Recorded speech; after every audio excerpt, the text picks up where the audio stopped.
Hello everyone, I am Pradeep, welcome to my YouTube channel easy to learn. আগের ভিডিওটা তো question দেখি চার যে আয়তঘন অঙ্কগুলো আমরা করছিলাম, যে অঙ্কগুলো ছিল আমরা কমপ্লিট করেছি। আজকের অতি সংখ্যক যে প্রশ্নগুলো সেগুলো দেখবো। তা কি আছে দেখা যাক।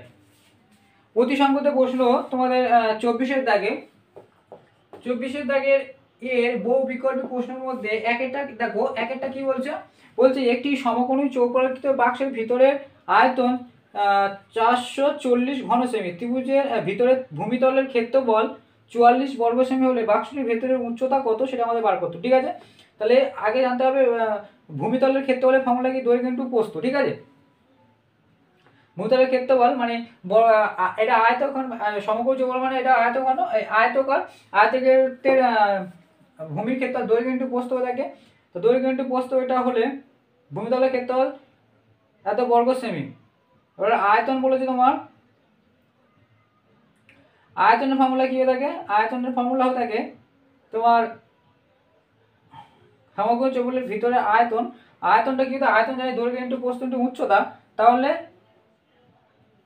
আমরা লিখবো যে আয়তন সমান কি জানি, আয়তন সমকোণী চৌকোণের আয়তনের ফর্মুলা হচ্ছে দৈর্ঘ্য ইনটু প্রস্থ ইনটু উচ্চতা। ঠিক আছে, উচ্চতা সমান সমান কি হবে, সেই আয়তনটা এখানে দিয়ে দিয়েছে, এখানে বলেছে এটা এত ঘন সেমি, এত ঘন সেমি। ঠিক আছে, এত ঘন সেমি, এটা সমান সমান এটা হবে। দৈর্ঘ্য কত বলেছে এখানে দেখো, এখানে দৈর্ঘ্য বলে দিয়েছে ভূমিতলের ক্ষেত্রফল। ভালো করে বোঝে, এটা ভূমিতলের দৈর্ঘ্য প্রস্থ নির্ণয় করা ভালো ইন্টারেস্টিং, ভালো লাগবে।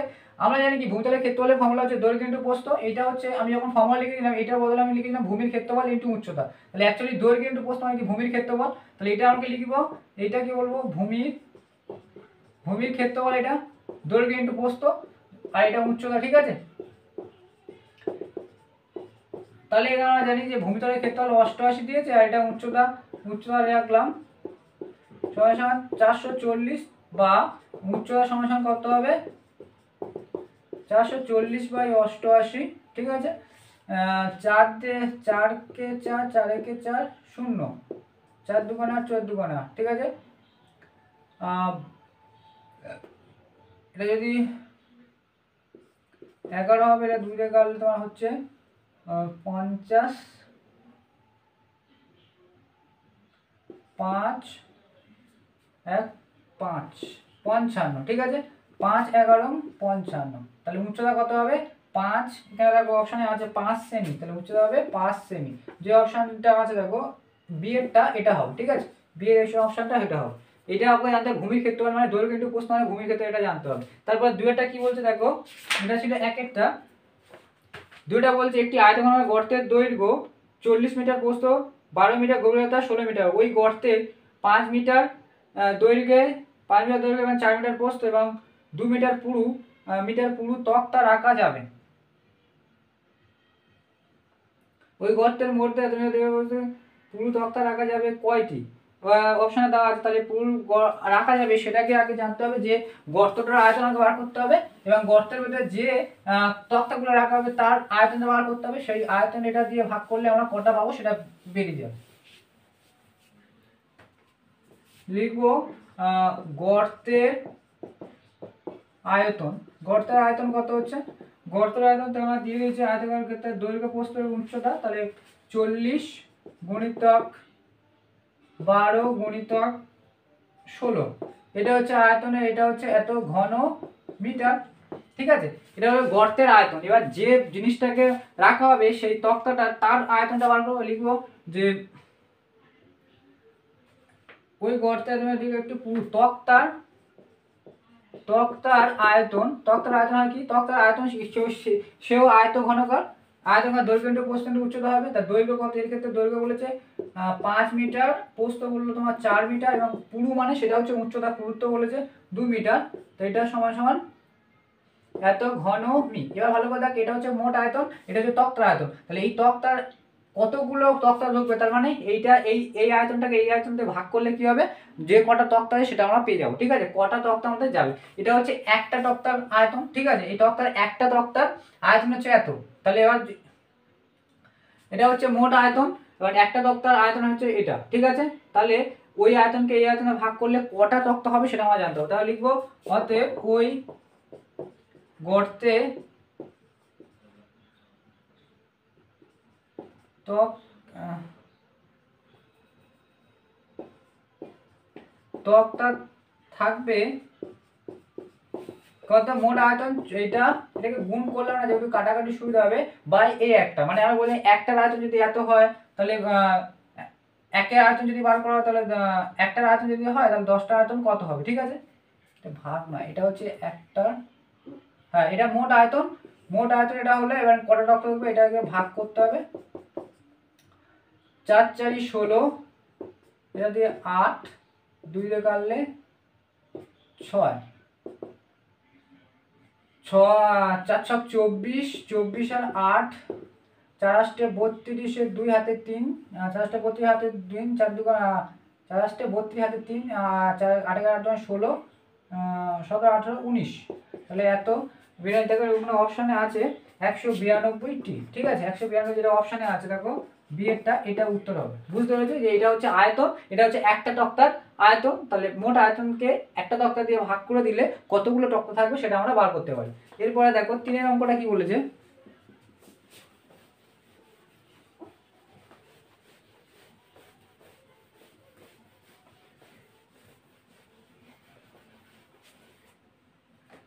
তিন নম্বর হচ্ছে এটি ঘনকের পার্শ্বতলের ক্ষেত্রফল 265 বর্গমিটার, ঘনকটির আয়তন কত জানতে হবে বলে। এবার জানো আমাদের ঘনকের আয়তনের ফর্মুলা কি, ঘনকের আয়তন বলে হচ্ছে বাহুর কিউব, আর সমগ্রতলের ক্ষেত্রফল ফর্মুলা হচ্ছে 6 × বাহু স্কোয়ার, ঠিক আছে।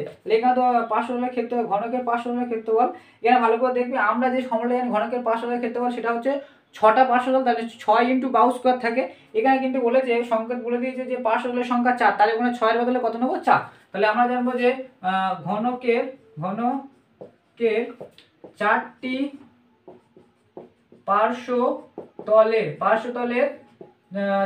পার্শ্বতলের ক্ষেত্রফল হবে কত, 4 × বাহু স্কোয়ার, ঠিক আছে। তো এটা হচ্ছে 4টে পার্শ্বতলের ক্ষেত্রফল, এখানে ফিরে বলে দিয়েছে 4টি পার্শ্বতলের ক্ষেত্রফল 256, তাহলে এটা সমান এটা বলবো, তাহলে 4 × বাহু স্কোয়ার সমান কত হবে 256, তাহলে বাহু স্কোয়ার সমান 256 বাই 4টে করে ভাগ হয়ে যাবে, গুণ আছে করে ভাগ হবে, 4 দিয়ে কাটা যায়, 4 4 16, 4 6 24, 4 6 24 আর 1 8 16, 4 4 16 64, তাহলে বাহু সমান কি হবে বর্গমূল স্কোয়ার টাইপ করে আসলে যেহেতু 64 বর্গমূল হয়ে যাবে, তাহলে 8 8 64 হয়, তাহলে বাহু সমান কত পেলাম 8, ঠিক আছে। এবার বলেছে ওই এটা ঘনকের আয়তন কত, তাহলে আয়তনের ফর্মুলা হচ্ছে আয়তন সমান কি হয় আমরা জানি, ঘনকের আয়তনের ফর্মুলা হচ্ছে বাহুর কিউব, তাহলে 8 এর কি হবে কিউব, 8 এর কিউব, 8 এর কিউব করলে 8 8 64 সাথে যদি আমরা ফিরে 8 গুণ করি কত হচ্ছে দেখো 3টে 8 এর গুণ, কিউব মানে 3টে 8 এর গুণ, 8 এর গুণ করলে 64, 8 দিয়ে ফিরে দিলে 4 8 32, 32 এর 2 হাতে 3, 6 8 48, 9 5 51, 512, দেখো এখানে অপশনে আছে 512, যেটা ডি অপশনটা আছে সেটা হবে 512, ঠিক আছে। কি করলাম আমরা আগে পার্শ্বতলের ক্ষেত্রফল দিলে, এইগুলো কিন্তু ভালো ভালো শর্ট কোশ্চেন এখান থেকে ভালো করে দেখে যাবে। এরপর দেখো এটা হলো 3এরটা, এবার 4এর অঙ্কটা কি বলছে, এটা 3এর অঙ্কটা ছিল, ঠিক আছে।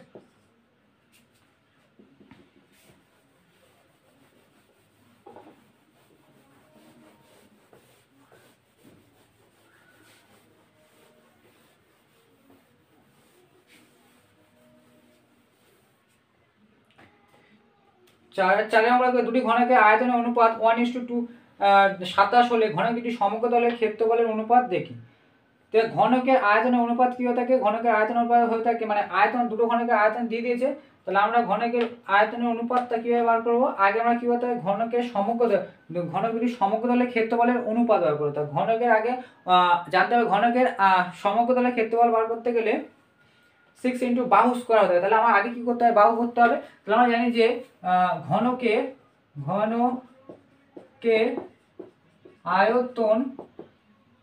আয়তন হয় কি বাহুর কিউব, ঠিক আছে, বাহুর কিউব, এটা হচ্ছে বাহুর কিউব। এবার ভালো করে দেখো সেই বাহুর কিউব, এবার এখানে বলেছে 1:27 মানে 1:27, তাহলে এর ক্ষেত্রে কি হবে এই যে অনুপাতটা, তাহলে আমরা যদি ধরি যে ওদের বাহুর অনুপাত কত হবে, প্রথম ঘনক এবং দ্বিতীয় ঘনকের বাহুর অনুপাত। তাহলে প্রথম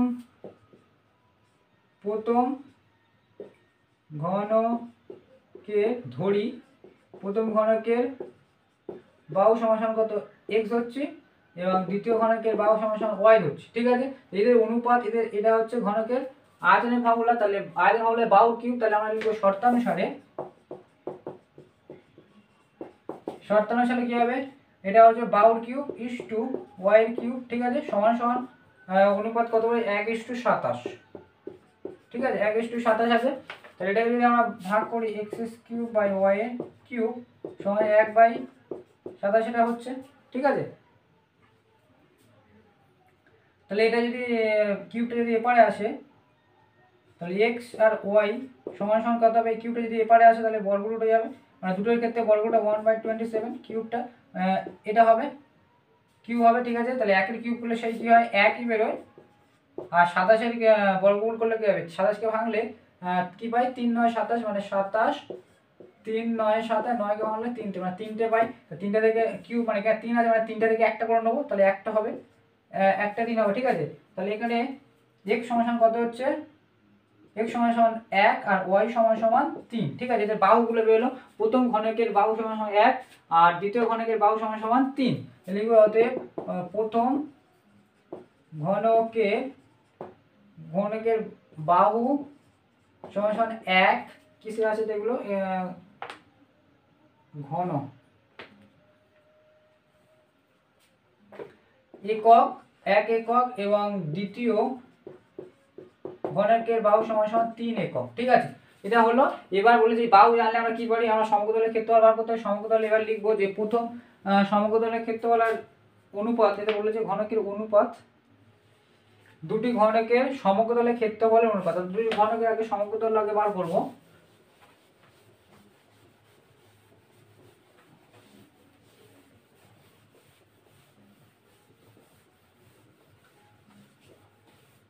তাহলে আমরা কি জানি, প্রথম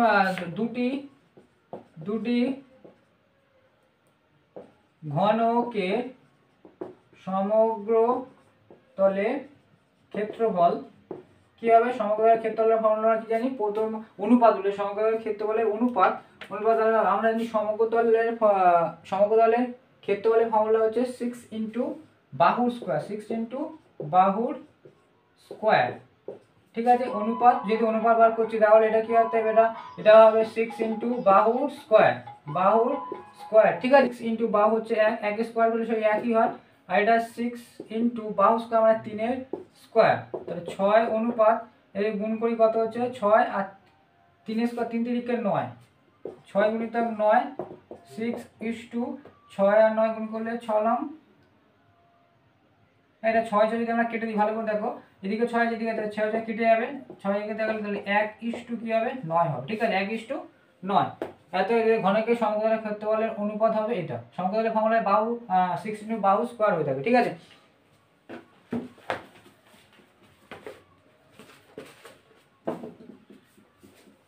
এটা তোমার কত অঙ্কটা ছিল, এটা ছিল 4 অঙ্কটা। এরপরে আমরা 5 অঙ্কটা দেখব। এই শর্ট কোশ্চেনগুলো খুব ভালোই আছে, ভালো করে দেখবে, এখান থেকে পরীক্ষায় আসার সম্ভাবনা বেশি।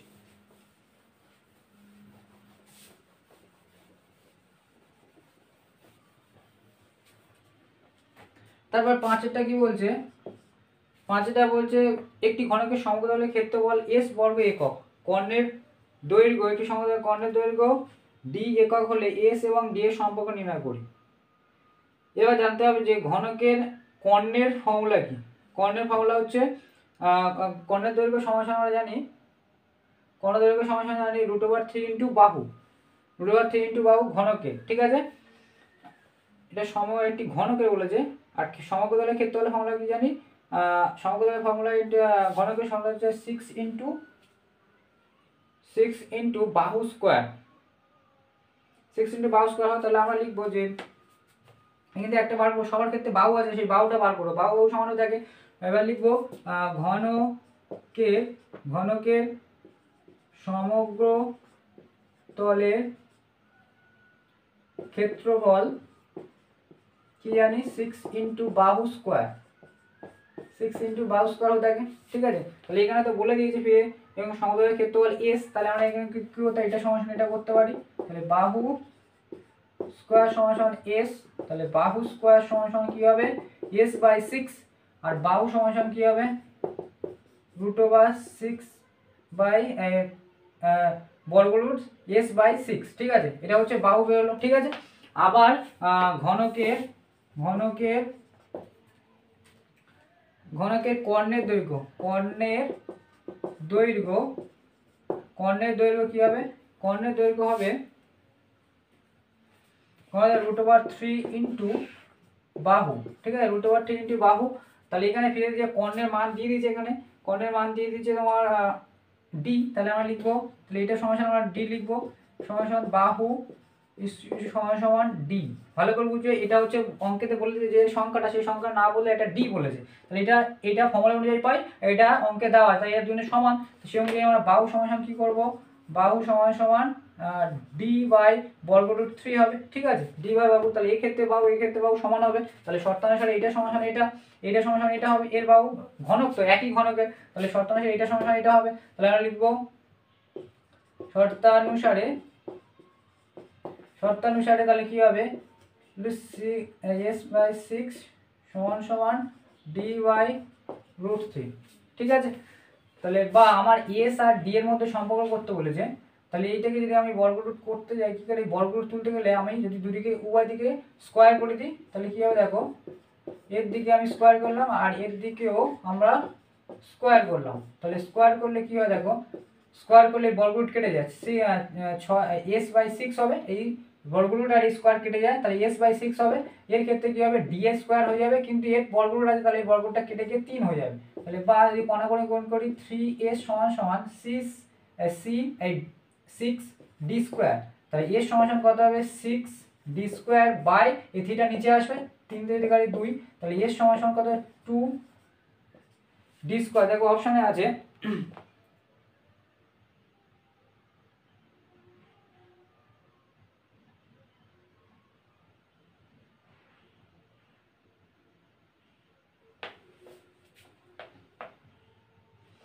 অপশানে কি আছে, অপশানে এরকম আছে, তাহলে এই 2টা যদি আমি এপারে নিয়ে আসি, 2টা গুণ আছে, এই 2টা যদি উপরে এপারে গুণ আছে, তাহলে এটা অপশানটা কিন্তু অপশান এটা যদি থাকতো তাহলে এটা হতো, আর এখানে যেহেতু অপশানের মধ্যে দেওয়া আছে একটা ডি স্কোয়ার সমান সমান এস বাই 2, তাহলে ডি স্কোয়ার সমান সমান এস বাই 2 এই ডি এরটা হবে, কিন্তু অঙ্কে যদি তুমি এই অপশানটা থাকবে এস সমান সমান 2 ডি স্কোয়ার, সেই একই ব্যাপার, ঠিক আছে। তাহলে অঙ্কের মধ্যে অপশানে দেওয়া আছে ডি স্কোয়ার বাই এস, তাহলে এই দুইটা এপারে নিয়ে আসতে হবে, এস বাই 2 হয়ে গেল, ডি স্কোয়ার সমান এটাই হবে, ঠিক আছে।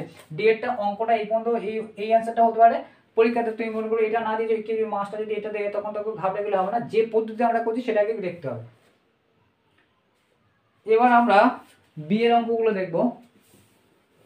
প্রথমে আমি বলেছি একটি ঘনকের 3টি ধারের দৈর্ঘ্য দ্বিগুণ হলে ঘনকটির আয়তন প্রথম ঘনকের 4 গুণ হবে, ঠিক আছে।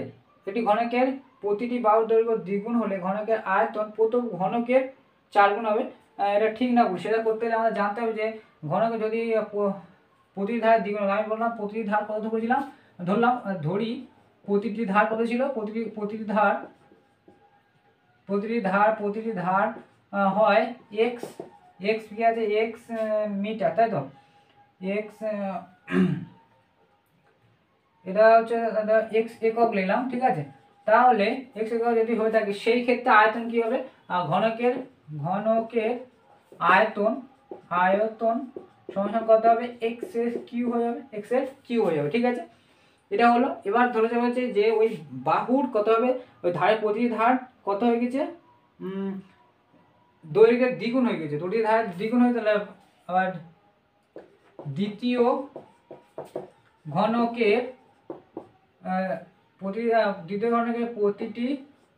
প্রতিটি ধার হবে কত প্রথম ঘনকের দ্বিগুণ, তাহলে এক্স এর সাথে 2 গুণ করবো 2, তার সমান 2x, ঠিক আছে, এটা হচ্ছে 2x। তাহলে এই ক্ষেত্রে ঘনকের আয়তন কত হবে, আয়তন সমান কি হবে, আমরা জানি ঘনকের আয়তনের ফর্মুলা হচ্ছে বাহুর কিউব, তাই এর বাহু হচ্ছে 2x এর এটা কিউব, ঠিক আছে, এটাকে কিউব করলে 2 × 4 4 × 2 = 8 এর কিউব, ঠিক আছে।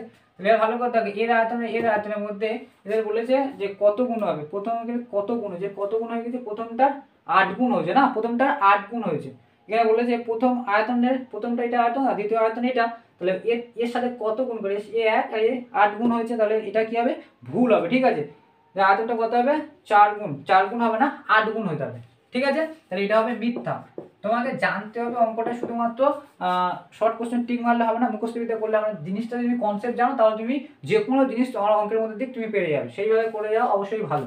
এটা হচ্ছে একেরটা, বিয়েরটা হলো এবং বিয়ের একেরটা। এবার দুয়েরটা কি হচ্ছে দেখো,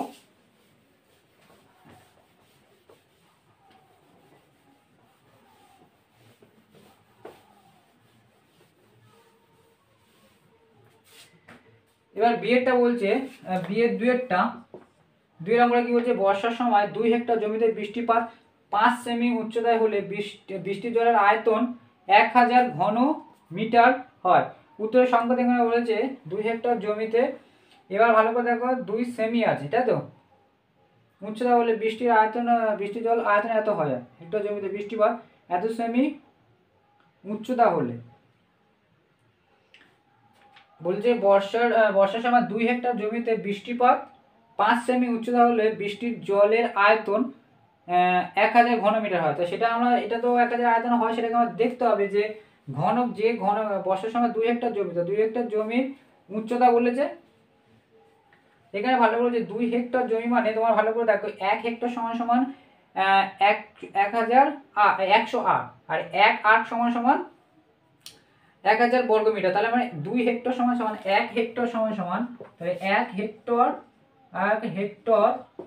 1 হেক্টর সমান সমান কত হতে হয়, 1 হেক্টর সমান 1008, তাহলে 1 সমান সমান 100, তাহলে 100 108 সমান সমান কত হবে, 1000 বর্গ, হ্যাঁ 10,000 হয়ে যাবে। মানে বলতে যে 1 হেক্টর সমান সমান 100 যদি হয়, তাহলে 1 হেক্টর সমান সমান কত হবে, 1 হেক্টর সমান কত বর্গ হবে, আমরা বর্গ মিটারে করব, এটা হবে 4টে শূন্য হয়ে যাবে, কারণ 100 গুণ হবে, 100 গুণ 100, 2 শূন্য হবে এত বর্গ মিটার, ঠিক আছে। 2 হেক্টর হলে কি হবে, এছাড়া 2 গুণ হয়ে যাবে, 2 গুণ করলে 20,000 বর্গ মিটার, ঠিক আছে।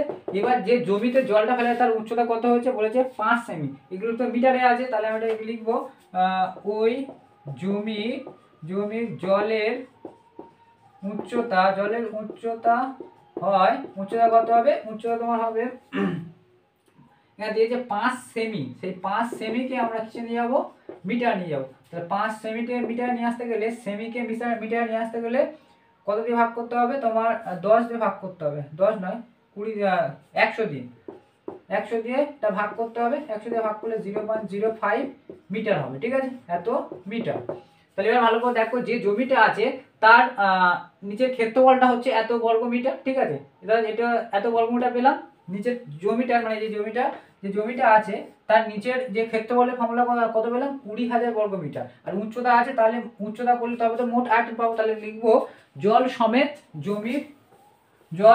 জমির আয়তন, জল সমেত জমির আয়তন হবে কত হবে, এটা ক্ষেত্রের সাথে এটা গুণ করে, তো উচ্চতাটা গুণ করে দিলে হয়ে যাবে 20,000 গুণিতক 0.05 এত ঘন মিটার। তাহলে যদি গুণ করি কত হবে দেখো, 5 4 5 20, 4 5 20, এখানে 4টে শূন্য 1 2 3 4, এই 4 5 5 দুগুণে 10, 5 দুগুণে 10 আর 4টে শূন্য 1 2 3 4, দুটোর পরে পয়েন্ট হবে, মানে তার কত হচ্ছে 1000 ঘন মিটার। তাহলে এটা কি হবে সত্য, এটা কি হবে সত্য, এই অপশনটা সত্য হবে, ঠিক আছে। এই অঙ্কগুলো শর্ট কোশ্চেন তোমার দেখে মনে হচ্ছে যে শর্ট কোশ্চেন, কিন্তু না ডিটেলস করতে হলে তুমি কিছু বুঝতে পারবে, এগুলো জানতে হলে তোমাকে এই যে ফর্মুলাগুলো আছে সেই ফর্মুলার সত্যতা মানে বিচার করতে হবে, সেইগুলো তোমার জানতে হবে। যে ফর্মুলাগুলো আমি প্রথম ক্লাসে পড়িয়ে দিলাম সেই ফর্মুলাগুলো মনে রাখতে হবে এবং সেই অনুযায়ী করতে হবে। তোমরা ফর্মুলা মনে রাখতে পারো না বলে পরিমিতি খুব কঠিন লাগে, কিন্তু অঙ্ক সব কিছু যদি করো ভালোভাবে মন দিয়ে, অঙ্ক সব থেকেই সোজা, সব জিনিসের থেকে অঙ্ক সোজা হয়ে থাকে এবং লজিক্যালি জিনিস থাকে, যেটা করতে খুবই সুন্দর লাগে।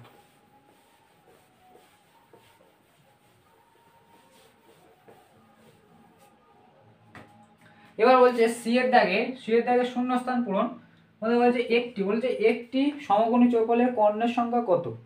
একটি সমকোণী চৌকোণের কর্ণের সংখ্যা, এটি সমকোণী চৌকোণ মানে আয়তঘন, এর কটা কর্ণ বলেছে। এটার হচ্ছে সমকোণী চৌকোণ। যদি আমি ধরি সমকোণী চৌকোণে কর্ণের সংখ্যা, এবার দেখ কর্ণ কি হয়, এই কোণ থেকে একটা, এখান থেকে একটা, এই কোণ থেকে এদিকে একটা, ঠিক আছে, এই কোণ থেকে এদিকে একটা, আর এদিক থেকে এই কোণে একটা, তাহলে মোট হচ্ছে 4টে হবে, ঠিক আছে, 4টে কর্ণ। ঘনকের কি হয় আর সমকোণী চৌকোণের কর্ণের সংখ্যা কত, 4টি হয়, 4টি। তারপর লিখি একটি ঘনকের একটি তলের কর্ণের দৈর্ঘ্য ড্যাশ ইন্টু একটি ধারের দৈর্ঘ্য। এবার জানি একটি ঘনকের একটি তলের কর্ণের দৈর্ঘ্য, ভালো করে বোঝো এই কথাটাকে, ভালো করে বুঝলে জিনিসটা বুঝতে হবে। বলেছে একটি ঘনকের, ঘনক মানে কি বলি, এরকম যার উচ্চতা থাকবে, ঘনক মানে এরকম উচ্চতা থাকবে, মানে এই যে চক্রটা আমরা বলছি এর উচ্চতা আছে, এটা হচ্ছে ঘনক। এই বলেছে একটি ঘনকের একটি তলের কর্ণ দৈর্ঘ্য, তাহলে এর কটা তল আছে, 6টা তল হয়, 1টা 2টো 3টে 4টে 5টা 6টা। আমরা জানি ঘনকের তল কটা, 6টা, তাই একটা তলের ক্ষেত্রফল, আমরা জানি ঘনকের প্রতিটা তলের ক্ষেত্রফল কি সমান, তাহলে ক্ষেত্রফল যদি সমান হয়ে থাকে তাহলে আমরা কর্ণের দৈর্ঘ্য কি পাবো, কর্ণের দৈর্ঘ্য হচ্ছে একটি তলের, মানে যদি এই একটা তল বার করি তাহলে এই ফর্মুলাটা হচ্ছে কর্ণের দৈর্ঘ্য ফর্মুলা একটি তলের মানে বর্গক্ষেত্রে, ধরো না বর্গক্ষেত্রে, একটি তল মানে কি, বর্গক্ষেত্র হচ্ছে ঘনকের একটি তল মানে হচ্ছে সেটা বর্গক্ষেত্র, সেই বর্গক্ষেত্রের কর্ণের দৈর্ঘ্য বার করতে হচ্ছে। বর্গক্ষেত্রের কর্ণের দৈর্ঘ্য ফর্মুলা হচ্ছে √2 ইন্টু বাহু, √2 ইন্টু একটি ধারের দৈর্ঘ্য, মানে একটা বাহুর দৈর্ঘ্য, যেহেতু সব বাহু সমান তাহলে এটা কি হবে, √2 হবে, ঠিক আছে, √2, ঠিক আছে। এবার বলছে একটি সমকোণী চৌকোণের দৈর্ঘ্য প্রস্থ উচ্চতা সমান হলো সেই বস্তুটির বিশেষ নাম ড্যাশ। এটি সমকোণী চৌকোণের দৈর্ঘ্য প্রস্থ উচ্চতা সমান হলে সেই ঘনকের বিশেষ নাম কি, ঘনক। ঘনক না, এগুলো তো ঘনক, সব দিক থেকে সমান হয় তাকে নাম হয়ে থাকে ঘনক, ঠিক আছে, এটা হবে। এরপর দেখো আমরা 25-এর দাগের অঙ্কগুলো দেখব।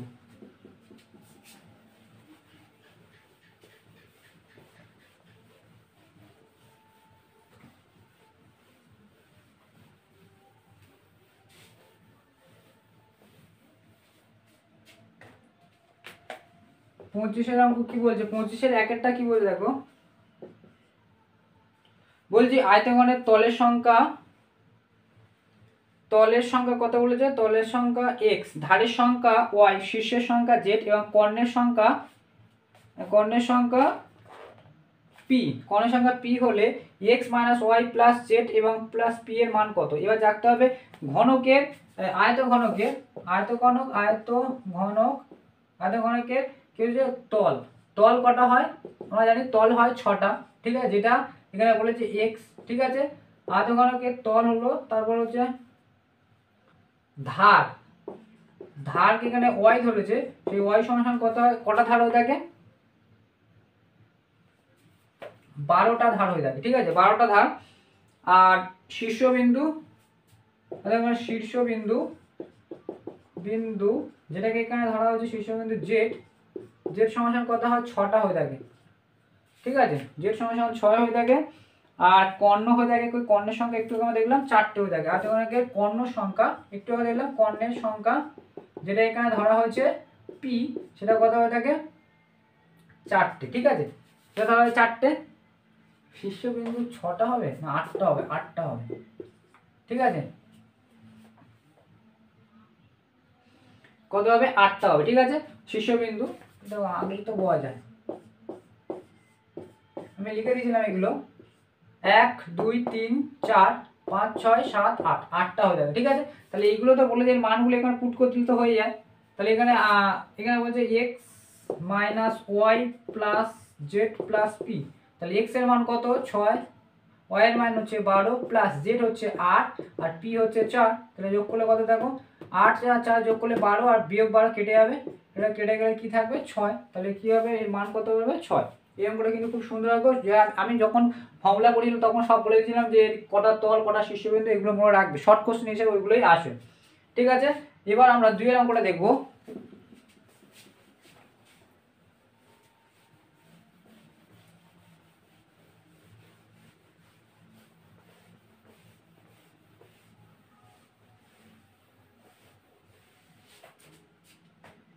বলছে এটি আয়তঘনকের মাত্রাগুলির দৈর্ঘ্য 4 6 4 একক, দুটি আয়তঘনকের মাত্রাগুলির দৈর্ঘ্য, মানে আয়তঘনকের তিনটে মাত্রা থাকে, দৈর্ঘ্য, প্রস্থ, উচ্চতা, ঠিক আছে। সেরকম দুটো আয়তঘনক আছে যার দৈর্ঘ্য প্রস্থ বলেছে, একটা বলেছে 4 6 4, আরেকটা বলেছে 8, আরেকটা 8 2h-1 একটা, আর 2 হলে আয়তঘনকের ঘনফল সমান, আয়তঘনকের ঘনফল সমান হলে h এর মান কত? তো আয়তঘনকের ঘনফল মানে আয়তন, তাহলে দুটো যদি আয়তন যদি সমান হয় তাহলে আয়তনের ফর্মুলা কি জানি? দৈর্ঘ্য ইনটু প্রস্থ ইনটু উচ্চতা, তিনটির মাত্রার গুণফল। তাই লিখব দুটি আয়ত ঘনকের দুটি আয়তঘনকের আয়তন সমান হলে, সমান যদি হয় তাহলে প্রথমটা এদিকে আমরা লিখবো 4 গুণিতক 6 গুণিতক কত দিয়েছে, 4 গুণিতক 6 গুণিতক 4 সমান সমান এপারে বলেছে কত, 8 গুণিতক 2h মাইনাস 1 গুণিতক 2, ঠিক আছে। মানে দৈর্ঘ্য প্রস্থ উচ্চতার গুণ তিনটে হলে তবে তার আয়তন বেরোলো, তাই এর ক্ষেত্রে তিনটে মাত্রা হলে তার গুণফল হবে, এর ক্ষেত্রে তিনটে মাত্রার গুণফল হবে। এখান থেকে ইকুয়েশন করে আমরা এইচটা বার করতে হবে, ঠিক আছে। তাহলে এখানে যদি আমি গুণ করি 4 গুণিতক 6 গুণিতক রেখে দেয় এরকম, 4-এর সাথে যদি 8 গুণ করি, 8 দুগুণে 16, 2h মাইনাস 1 এটা হচ্ছে, বা এটাকে গুণ করে 4 4 16 গুণিতক 6, 4 4 16, 16 আর 6 গুণ করে 6 6 36 এর 6 হাতে 3, 6 কে 6 7 আর 9, ঠিক আছে, 96 হচ্ছে। এরপর এটাকে গুণ করলে 16 আর 16 দুগুণে 32h, আর 16 বিরে একের সাথে গুণ হবে 16 কে 16, বা 96, এই মাইনাসটা পারলে প্লাস হয়ে যাবে, প্লাস 16 32h, ঠিক আছে। বা 16 সাথে গুণ করলে যোগ করলে কত, 6 6 12 হাতে 1, 6 10 11 112 সমান সমান 32h, বা এটাকে আমি এপারে লিখছি 32h সমান সমান 112, h সমান সমান কত হবে 112 বাই 32, 32 যদি কাটাকুটি করা যায় কত হচ্ছে দেখো, এখানে কাটাকুটি করলে 2 দিয়ে কাটলে হচ্ছে 5 দুগুণে 10, 5 দুগুণে 10 আর 5 দুগুণে 55, 5 দুগুণে 10 56, 56 কে 5 দুগুণে 10 10 1 লাখ 2,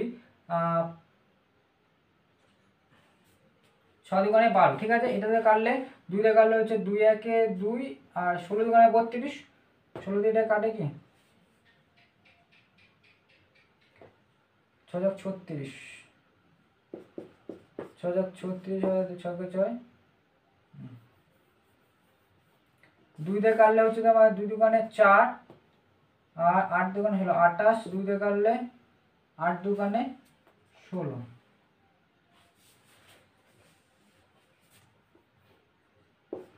8 দিয়ে 8 দিয়ে ভাগ করো, 3 8 24 4 8 32, 3 8 24 4 8 24, 4 হলো 0.0 40, ঠিক আছে। তাহলে কত হবে, এই সমস্যার কত হবে 3.5 একক, ঠিক আছে। এরপরে আমরা 3 এর অঙ্কটা দেখব। এটা 2 এর অঙ্কটা ছিল, আমি দাগ নাম্বার দিইনি, এটা 2 এর অঙ্কটা ছিল। এখানে শর্ট কোশ্চেনগুলো সব ভালো আছে, ভালো করে দেখে যাবে, এখান থেকে শর্ট কোশ্চেন আসে। শর্ট কোশ্চেন যে অঙ্কে ভালো করতে হবে তার কাছে বড় কোশ্চেন কোনো ব্যাপার না, শর্ট কোশ্চেন পারতে হলে অবশ্যই অঙ্কগুলো ডিপলি বুঝতে হবে, তবে তুমি শর্ট কোশ্চেন পারবে। দেখো এবার বলছে 3 এর অঙ্কটা, 3 এর অঙ্কটা বলছে একটি ঘনকের প্রতিটি ধারের দৈর্ঘ্য 50% বৃদ্ধি পেলে ঘনকের সমকোণগুলির ক্ষেত্রফলের শতকরা কত বৃদ্ধি হয় তা হিসাব করে লিখি। একটি ঘনকের প্রতিটি ধারের দৈর্ঘ্য 50% বৃদ্ধি পেলে ঘনকটির সমকোণের ক্ষেত্রফল শতকরা কত বৃদ্ধি হবে, সমকোণের ক্ষেত্রফল ফর্মুলা কতটা বৃদ্ধি হবে। তাহলে আগে আমার জানতে হবে 50% বাড়ার আগের কত ক্ষেত্রফল ছিল, আর 50% বাড়ার পরে সমকোণের ক্ষেত্রফল কত হলো, এবার কত বৃদ্ধি হয়েছে সেটাকে আমরা করব, ঠিক আছে। তা আমরা লিখবো যে ধরি এটা ঘনক বলে, ধরি ঘনকের বাহু হয় 100 একক, ঠিক আছে। 100 একক, 100 ধরলাম, ঠিক আছে। 100 কেন ধরলাম, কারণ এখানে 50% ধরেছি, আমি ধরলাম 100 একক, ঠিক আছে।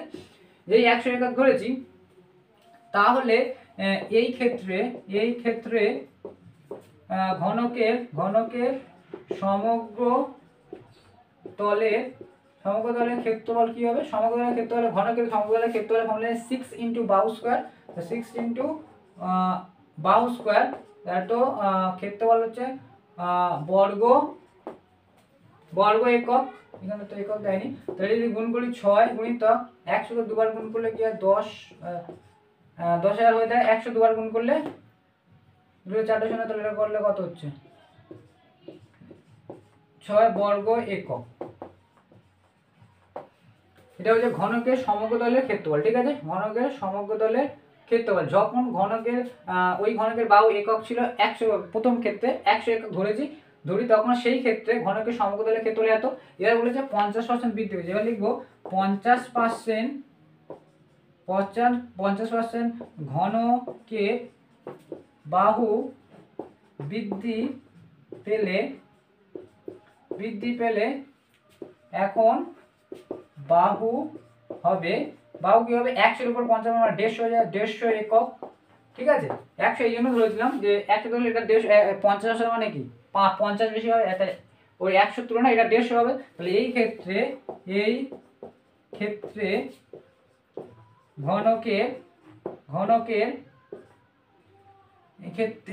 ঘনকের সমগ্র তলের ক্ষেত্রফল হবে কত? 6 ইনটু বাহু স্কয়ার মানে এখানে 150 স্কয়ার, ঠিক আছে?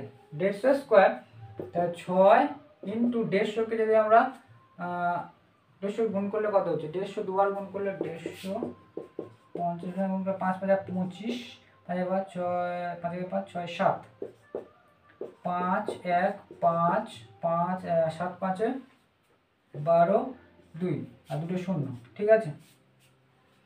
এটা গুণ করলে 2 2 5 দুটো শূন্য, এর গুণ করে দিই কত হবে? 0 0 5 6 30, 5 6 এর সাথে গুণ করলে 5 6 30, 3 6 গুণে 12, 12 আর 3 হচ্ছে 15, 12 3 15, 15 5 হাতে 1, 6 12 13, তাহলে 1,35,000 হচ্ছে, ঠিক আছে? এটা হচ্ছে 1,35,000। তাহলে জানতে হবে যে সমগ্রতল কত বৃদ্ধি পেয়েছে। লিখবো যে প্রথম ঘনকের তুলনায় দ্বিতীয়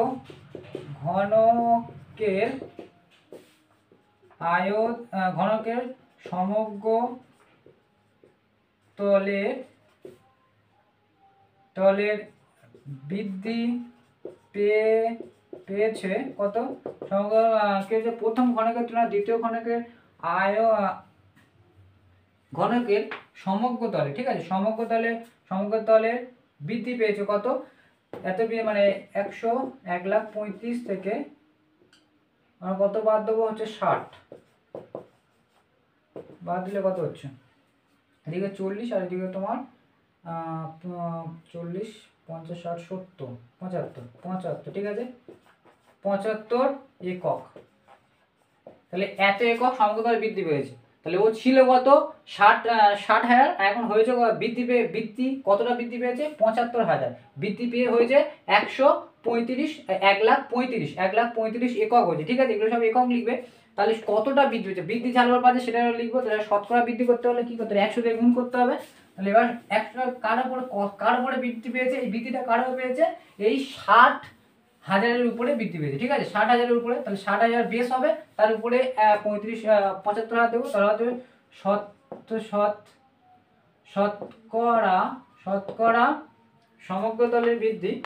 বলে ঘনকের ধারের শতকরা কতটা বৃদ্ধি? শতকরা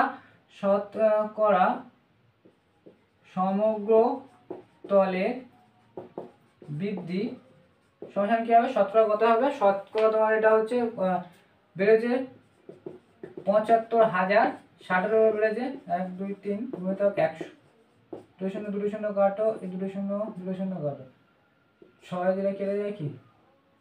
6 কে 6 1 5, 6 কে 6 1 5, 6 12, 13 14 15, 3 আর 0 5 মানে কত হচ্ছে 125%, ঠিক আছে। 125, তাহলে শতকরা কত বৃদ্ধি হয়েছে 125%। এই অঙ্কটা কিন্তু খুব সুন্দর আছে।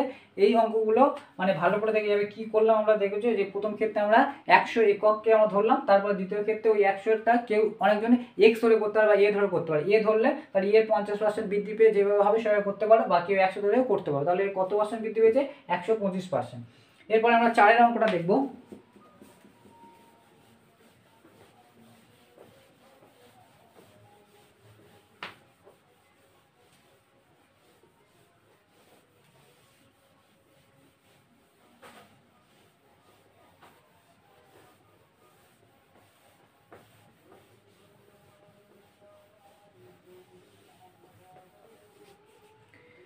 চার অঙ্কটা কি বলছে দেখো। 4 আমরা বলছি 3টে নিরেট ঘনক যাদের প্রত্যেক ধারের দৈর্ঘ্য যথাক্রমে একটি 3টে ঘনকের প্রতিটি ধারের দৈর্ঘ্য 3 সেমি, 4 সেমি, 5 সেমি। ঘনক 3টি গোলে একটি নতুন নিরেট ঘনক তৈরি করা হলো। নতুন ঘনকটির একটি ধারের দৈর্ঘ্য কত হবে হিসাব করলি। একটি ধারের দৈর্ঘ্য কত হবে সেটা আমরা দেখব, ঠিক আছে। এবার 3টে ধারের দৈর্ঘ্য এত, এটাকে গুলি একটা নিটের ঘনক তৈরি করতে, মানে মোট আয়তন। তা 3টে ঘনকের মোট আয়তন বার করব, ঠিক আছে। 3টে ঘনকের মোট আয়তন আর যে নতুন ঘনকটা তার মোট আয়তন বার করব, ঠিক আছে। এটাকে নিরুক্ত মানে 3টে ঘনক ছিল, 3টে ঘনককে গুলি একটা ঘনক করে, তা 3টে ঘনকের যা আয়তন আর ওই একটা যে নতুন ঘনকের যে আয়তন সেই আয়তন। এবং আমরা জানি কি ঘনকের আয়তনের ফর্মুলা কি, বাহুর কিউ। তাহলে বাহুর কিউ সমান ওই আয়তনটা করবো, ওখান থেকে আমাদের একটা ধার বেরিয়ে আসবে, ঠিক আছে। তাহলে আমরা লিখবো তিনটি ঘনকের আয়তন হয়, ঠিক আছে। 3টি ঘনকের আয়তন করতে আমরা জানি ঘনকের আয়তনের ফর্মুলা হচ্ছে বাহুর কিউ। তাহলে কি হবে বাহুর কিউ। তাহলে এরকম 3টে হবে, তাহলে 3টে যোগ হবে, তাহলে বাহুর কিউ প্লাস ফিরে বাহুর কিউ, ঠিক আছে। তাহলে বাহুর কিউ প্রথমটা কত আছে, প্রথমটা হচ্ছে 3, 3-এর কিউ, 4-এর কিউ যোগ তোমার হচ্ছে 5-এর কিউ। এটা করলে কি হচ্ছে 3 3 না 27 হয়, 3 3 বার যদি গুণ করে 27 হয়। 4 যদি আমরা 3 বার গুণ করি 4 4 16, 16 সাথে 4 গুণ করে 4 4 24, 2 4 4 2 64, তাহলে 64 হয়। আর এটা গুণ করলে 125 হয়, ঠিক আছে। এত ঘন সেমি হবে। তাহলে এটাকে যোগ করলে হবে 5 4 এ 5 4 এ 9, 125, 64 আর 27 যোগ করলে 7 7 আর 11 16, হাতে 1 10 11, ঠিক আছে। এটা কত হচ্ছে 216 ঘন সেমি, ঠিক আছে, ঘন সেমি। এবার বলেছে এইটাকে তিনজনের আয়তন আর সেই নতুন যে ঘনটা তার আয়তন সমান, লিখব অতএব 3টি ঘনকের আয়তন সমান নতুন ঘনকের আয়তন, ঠিক আছে। এবার লিখবো শর্তানুসারে কি হবে, যে আমরা জানি যে ঘনকের আয়তনের ফর্মুলা হচ্ছে বাহুর কিউ। তাহলে বাহুর কিউ সমান কি হবে, এইটা হবে। তাহলে বাহু সমান কত হবে, ঘনক এটা 216, 216 কে যদি আমরা ভাঙি 2 এ করলে 2 কে 2 আর 8 দুগুণে 16, 8 দুগুণে 16,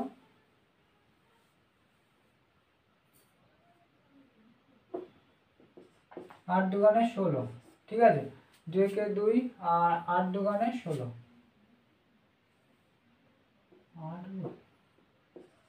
8 দুগুণে 16, এবার যদি ফিরে 2 দিয়ে কাটতে গেলে হচ্ছে 5 দুগুণে 10 আর 4 2 দুগুণে 4, 2 দিয়ে কাটলে 2 দুগুণে 4 27, 3 দিয়ে করলে 9 আর 1 দিয়ে করলে 3। এটা কত হবে দেখো, 3টে 2 3টে 3। তা কি করে, এটা যেহেতু কিউব আছে তাহলে এখানে 3টে করে গ্রুপ থেকে একটা নেবে আর 3টে থেকে গ্রুপ থেকে একটা নেবে, 3 দুগুণে কত হবে 6। তাহলে এত সেমি। তাহলে ওই যে ঘনকটা আছে সেই নতুন ঘনকের যে ঘনকটা হবে, নতুন ঘনকের একটি ধারে কত হবে 6 সেমি করে, ঠিক আছে। এবার আমরা 5-এর অঙ্কটা দেখবো।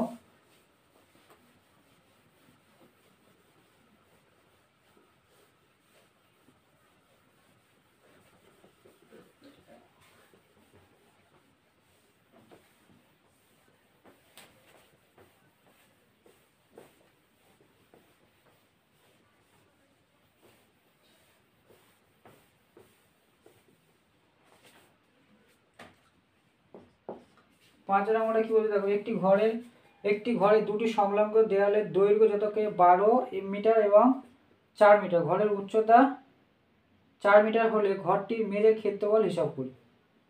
মেঝের ক্ষেত্রফল ভালো করে বলছে, একটা ঘর আছে, তো ঘরে একটা মেঝে আছে, বলছে ঘরের দেয়ালে একটা সাইডের দেয়াল, একটা সাইডের দেয়াল, এই সাইডের দেয়াল, ঠিক আছে। তো এই দেয়াল দুটো বলেছে পরস্পর এখানে ভালো করে দুটি ঘরের দুটি সংলগ্ন দেয়ালের দৈর্ঘ্য, দুটোর দৈর্ঘ্য বলেছে, মানে এই একটা দেয়াল এই একটা পাশে লেগেছে, তাহলে এই দেয়ালের দৈর্ঘ্য মানে নিচেরটা আর প্রস্থানের উপরটা, ঠিক আছে, মানে দৈর্ঘ্য বলে দুটোর ক্ষেত্রে দৈর্ঘ্য বলেছে। তাহলে হচ্ছে এই যে মেঝে আছে, তাহলে মেঝের দৈর্ঘ্য কত হবে, এই যে মেঝের ভিতরে যার আছে বড়টা সেটা হচ্ছে দৈর্ঘ্য, আর যেটা ছোট সেটা হবে কি প্রস্থ, ঠিক আছে, 1 মিটার। তাহলে এখানে বলেছিলাম উচ্চতা বলেছে, ঘরের উচ্চতা বলে, কিন্তু আমরা বলেছে যে ঘরটি মেঝের ক্ষেত্রফল, মেঝের ক্ষেত্রফলের ফর্মুলা কি, দৈর্ঘ্য ইন্টু প্রস্থ। আয়তক্ষেত্রের ফর্মুলা মানে একটা দলের বার করতে বলেছে, একটা দলের ক্ষেত্রফল বার করতে হবে, মেঝের ক্ষেত্রফল। তো একটা দলের ক্ষেত্রফল বার করতে হলে দৈর্ঘ্য ইন্টু প্রস্থ করলে তো আমরা ক্ষেত্রফল পাই। তাহলে এখানে কত হবে, দৈর্ঘ্য ইন্টু প্রস্থ করলে এই যে 12 ইন্টু 8, 12 ইন্টু 8 করলে 8 এবং 96, 8 দুগুণে 16, হাতে 1, হ্যাঁ 96। তাহলে 96 কি হবে, ক্ষেত্রফল কত হবে, 96 বর্গ মিটার। বুঝতে পেরেছো কি বললাম, যে 12 আর 8 কেন গুণ হবে, কারণ মেঝের ক্ষেত্রফল এখানে বলেছে দুটো দেয়ালের দৈর্ঘ্য বলেছে, তাহলে এই দেয়ালের দৈর্ঘ্য 8, এই দেয়ালের দৈর্ঘ্য কত 12, তাহলে 12 মানে সেই তো অ্যাকচুয়ালি মেঝে, দেয়াল তো মেঝের সাথে টাচ হয়ে থাকে, তাহলে যে দেয়ালের 12 সেটা হচ্ছে সেই মেঝের একদিকের দৈর্ঘ্য, আরেকটি দিকে যে দেয়ালের দৈর্ঘ্য 8 সেটাও তো মেঝের সাথে কন্টাক্ট আছে, তাহলে সেটা যদি সংস্পর্শে থাকবে তাহলে কি হবে, এই যে 8টা আছে সেটাও তো মেঝের এক সাইডের দৈর্ঘ্য, তাহলে যেটা ছোট হয় সেটা দৈর্ঘ্য ধরি, আর যেটা বড় হয় সেটা আমরা দৈর্ঘ্য ধরি। তো এটা যেটা ছোট হয় সেটাকে প্রস্থ ধরি, আর যেটা বড় হয় সেটা আমরা দৈর্ঘ্য ধরি। তাহলে মেঝের ক্ষেত্রফলের ফর্মুলা কি, মেঝের ক্ষেত্রফল মানে একটা তলের ক্ষেত্রফল, তাহলে একটা তলের ক্ষেত্রফল মানে আয়তক্ষেত্র, যেহেতু এখানে বলেছে ঘর দুটি সংলগ্ন যেহেতু ছোট বড় আছে তাই জন্য আমরা আয়তক্ষেত্র বলেছি। যদি একই হতো, দুটো যদি সমান একই তাহলে ঘনক করতাম, সেই সময় দৈর্ঘ্য ইন্টু প্রস্থ হতো না, তখন বাহু স্কোয়ার করলে আমরা কি ক্ষেত্রফল পেয়ে যাই। কিন্তু এর ক্ষেত্রে কি হবে, দুটো আলাদা আলাদা আছে তাই নিয়ে দুটোকে গুণ করতে হবে, যেহেতু আয়তক্ষেত্রের ক্ষেত্রফলের ফর্মুলা কি, দৈর্ঘ্য ইন্টু প্রস্থ, দৈর্ঘ্য ইন্টু প্রস্থ হচ্ছে আয়তক্ষেত্রের ক্ষেত্রফলের ফর্মুলা, তাহলে এই দৈর্ঘ্য ইন্টু প্রস্থ করলে 96 বর্গমিটার এটা হয়ে যাবে। এখানে উচ্চতাটা কোনো কাজে লাগবে না, শুধুমাত্র তোমাদের মানে কনফিউজ করার জন্য এই যে উচ্চতা দিয়েছে, এই উচ্চতা দিয়েছে, ঠিক আছে। আজকের এই পর্যন্ত পুরো আমরা ঘনকের অঙ্ক কমপ্লিট করলাম, নেক্সট ভিডিওতে আমরা পরের অঙ্কগুলো করবো। আমার ভিডিওগুলো যদি ভালো লেগে থাকে অবশ্যই লাইক, শেয়ার এবং সাবস্ক্রাইব করে এবং দেখার জন্য অবশ্যই সবাইকে থ্যাংক ইউ।